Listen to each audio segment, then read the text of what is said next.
Sasa nimetoka chuo, maisha yenyewe ya mitaani siyaelewi, ajira serikalini haina. Ninakaa najiuliza nafanya kazi gani? Nimetuma maombi serikalini ya ualimu, kwa maombi ya chuo nimetoa na yamepokelewa, lakini najifikiria kuwa mwalimu bado sija.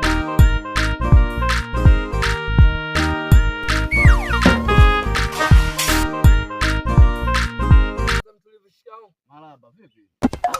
Karibu tupo mdogo wangu. Asante. Karibu tukae. Mbona kuona unaongea sana peke yako? Una matatizo au sasa hivi ushaanza kuwa mwevu? Mdogo wangu, unajua mambo ya shule ni ya shule tu, na mambo ya mitaani ni mitaani tu. Mimi nimesoma, nimemaliza chuo cha ualimu. Nilitegemea nikija mitaani anyway nitafika na ajiriwa serikalini, lakini nilichokutana nacho sicho kile nilichokuwa nikikiwaza, na hicho kitu kinanichukua muda sana kukifikiria. Blaza, hata ajira ya walimu ni walimu.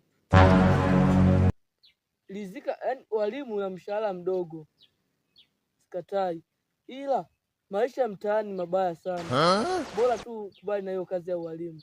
Wanalipa sawa, wanalipa mshahara mdogo, ila rizika nao huo. Mdogo wangu, nakushukuru, wewe ni mtu mmoja wapo unayenipa ushauri mkubwa sana. Mwana kama mimi mtaani maisha yameshanipiga. Kuna yule mdogo wangu anaitwa Abdalla pale, sasa hivi anavuta sigara. Hakuna. Mimi ningeipata kazi kama hiyo blaza, ningeshukuru sana. Hata kazi ya 50,000 kwa mwezi, walimu wanalipa hata 1,500,000. Blaza, rizika yacho kipato cha walimu wanalipwa 1,500,000 tu, ila maisha ya mtaani unalipwa jasho. Mimi ningepata hata kazi ya 50,000 kwa mwezi ningekubali. Ni kweli mdogo wangu unachokisema, na mawazo yako na yaheshimu, lakini ni wazi kuwa serikali inatakiwa iwaangalie hawa walimu wa chini, hususan walimu wa chekechea. Wanafanya kazi kubwa sana mdogo wangu, kuwatoa watoto katika ngazi ya chini. Kwa kweli mdogo wangu, serikali inatakiwa iwaangalie hawa walimu, kuanzia mwalimu wa shule ya chekechea mpaka shule ya msingi, kwa sababu ukiangalia walimu wa sekondari wanakuwa wamekwisha tathminiwa na walimu wa awali. Kwa hiyo kwa hili swala serikali sana, haswa kwa walimu wa awali. Kwa hiyo tuombe Mungu sana awape hekima za kutambua hili swala. Sawa blaza, kwa hilo nakuunga kichwa, mikono hadi miguu. Kwa hiyo mdogo wangu, habari ndio kama hiyo. Serikali inatakiwa ituangalie sisi walimu, tunafanya kazi ngumu sana mdogo wangu. Tumesoma kwa juhudi kwa muda wote. Mama ya mdogo wangu ana miaka kama 5, 6. Utaenda kufundisha shule gani?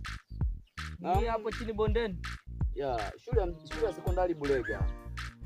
Ile. Shule ya sekondari Bulega ndio kitengo ambacho mimi nimepangiwa. Kwa mdogo wangu ana miaka midogo. Au mimi mtaniombea nafasi na mimi nirudi shule blaza. Kwa sababu elimu haina mwisho mdogo wangu. Nitapambana uendelee masomo, angalau ufike hata chuo. Kama ulivyosema kwamba ni heri kidogo kuliko kukosa kabisa, kwamba nilizike na huo mshahara na upewa na serikali kuliko kukosa kabisa. Kwa na mimi nitahakikisha unakwenda shule ili nawe pia pale ambapo mimi nipo uweze kuwepo. Sawa mdogo wangu? Sawa.